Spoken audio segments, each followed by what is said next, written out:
बीड मधल्या बातम्या पाहिल्या तर असं वाटतं की बीडचा बिहार करण्यासाठी सगळ्याच राजकीय पक्षांनी हातभार लावलाय. कोणीही कमी पडलेलं नाहीये.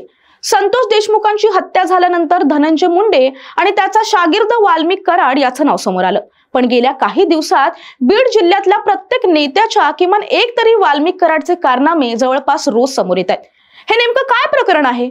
राज्याच्या इतर जिल्ह्यातले नेते सुद्धा गुंड पोसतात, नाही असं नाही, पण ते एवढ्या मोठ्या प्रमाणात समोर येत नाहीयेत.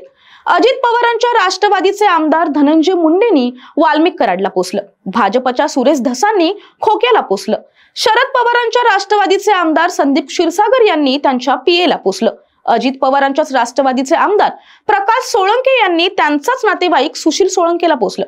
अहो, हे तर जाऊच द्या, त्या संदीप क्षीरसागरांनी एका तहसीलदाराला फोनवरून दिलेल्या धमकीचा एक ऑडिओ व्हायरल होतोय आणि त्यातलं संभाषण ऐकलं तर प्रत्येक आमदार हा आता स्वतःला राजा समजायला लागलाय असंच वाटतंय. कृपया हा व्हिडिओ शेवटपर्यंत पहा, कारण या नेते मंडळींच्या प्रत्येक कारनाम्यावर एक नजर टाकणार आहोत. चॅनलवर नवीन असाल तर कृपया आधी चॅनलला सबस्क्राईब करा, व्हिडिओला लाईक करा आणि शेअर करायला अजिबात विसरू नका. आणि हो, राजकारणाचं गुन्हेगारीकरण होतंय का या प्रश्नाचं उत्तर देण्यासाठी कमेंट बॉक्समध्ये नक्की विजिट करा. नमस्कार, मी शुभांगी, कॅमेरामागे आहे मनोज मांडवकर आणि तुम्ही पाहत आहात घेऊन टाक. तर आपण बोलत होतो बीडच्या गुन्हेगारीवर. या गुन्हेगारीला राजकीय नेत्यांनी खतपाणी घातल्याचं आता बोललं जात आहे. पण तिथले शरद पवारांचे एक आमदार आणि केशर काकू क्षीरसागरांचे नातू संदीप क्षीरसागर यांची एक ऑडिओ क्लिप खूप व्हायरल झाली आहे. आता ती त्यांची क्लिप आहे की नाही हे फक्त पोलिसांची फॉरेन्सिक टीमच ठरवू शकते, सामान्य माणूस नाही. आणि त्यामुळेच या धमकीची जर तक्रार दाखल झाली तर असा ऑडिओ फॉरेन्सिक पर्यंत पोहोचेल. आणि ज्याला धमकी दिली तो काही तहसीलदार आहे. तो पोलिसात जाईल असं तुम्हाला वाटतं का?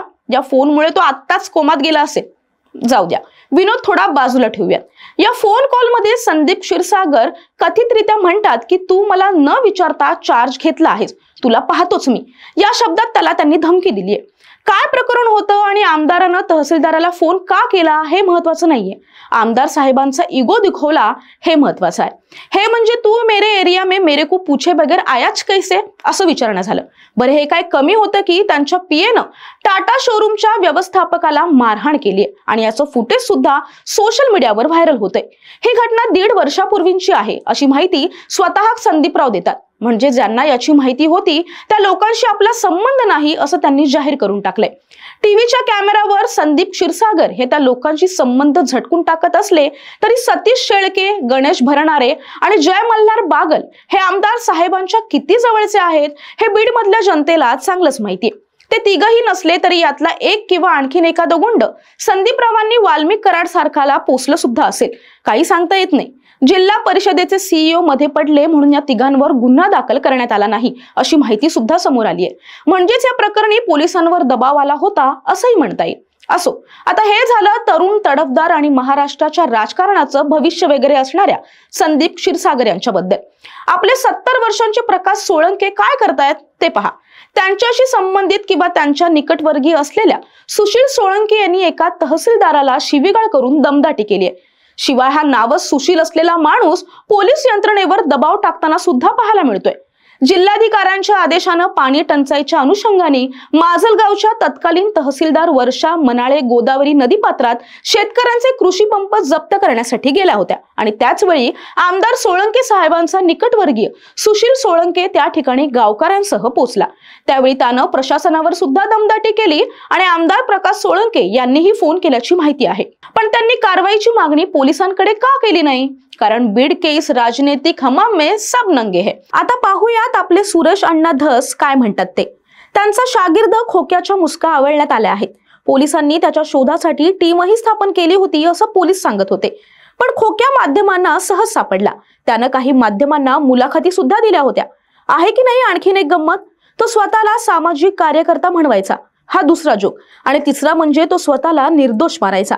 अगदी नावावर 7 गुन्हे दाखल असून सुद्धा तो स्वतःला निर्दोष मानत होता. बरं, आणखीन एक बीडवासियांची विडंबना म्हणजे या पत्रकारानं त्याला कडक प्रश्न विचारलेच नाहीत. जर तो स्वतःला सामाजिक कार्यकर्ता म्हणतो तर त्याच्यावर हाफ मर्डरचे गुन्हे कसे, असा प्रश्न त्या पत्रकाराने विचारलाच नाही.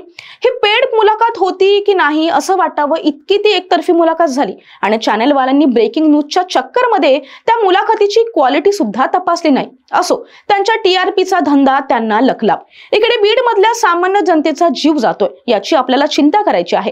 महाराष्ट्राच्या राजकारणाचं भविष्य असलेले तरुण आमदार संदीप क्षीरसागर असतील, धनंजय मुंडे असतील, भ्रष्टाचार बाहेर काढण्याचा आव आणणारे सुरेश अण्णा धस असतील, प्रकाश सोळंके असतील, या सगळ्यांनीच गुंड पोसले आहेत हेच यावरून दिसून येते. बरं, त्यांचे व्हिडिओ आत्ताच कसे बाहेर येत आहेत हे सुद्धा एक गौडबंगाल आहे. इतके दिवस हे व्हिडिओ कोणाच्या फोनच्या गॅलरीमध्ये बंदस्त होते माहित नाही, पण वाल्मिक कराड जेलमध्ये गेल्यावर लगेचच एक व्हिडिओ समोर यायला लागले. हे म्हणजे हम तो तुम्हें भी लेकर डुबेंगे सनम असंच झालं. ते जाऊ द्या, हे राजकारणी कुठून आलेत तर ते आले आहेत तुमच्या आमच्यातूनच. हे जसे लोकप्रतिनिधी आहेत, लोकांचं प्रतिनिधित्व करतात, तसंच ते लोकांच्या मानसिकतेचं सुद्धा प्रतिनिधित्व करतात असं म्हटलं जातं. आणि त्यामुळेच आता बीडच्या जनतेला स्वतःच पुढाकार घेऊन या गुंडांचा नायनाट करावा लागणार आहे. तसंच अशा वाल्मिक कराडांना पोचणाऱ्या नेत्यांना घरचा रस्ता दाखवल्याशिवाय बीडचा उद्धार होणार नाही हे मात्र नक्की. राज्याच्या इतर जिल्ह्यात सुद्धा असेच वाल्मिक कराड फिरतायत असं तुम्हाला सुद्धा वाटतं का? कृपया आमच्या मेसेज बॉक्समध्ये त्यांची नावं टाका, म्हणजे आम्ही त्यांच्यावर सुद्धा व्हिडिओ करायचा नक्कीच प्रयत्न करू. कृपया चॅनलला सबस्क्राईब करा, व्हिडिओला लाईक करा आणि शेअर करायला सुद्धा अजिबात विसरू नका. हा व्हिडिओ तुम्ही शेवटपर्यंत पाहिला त्याबद्दल खूप खूप धन्यवाद.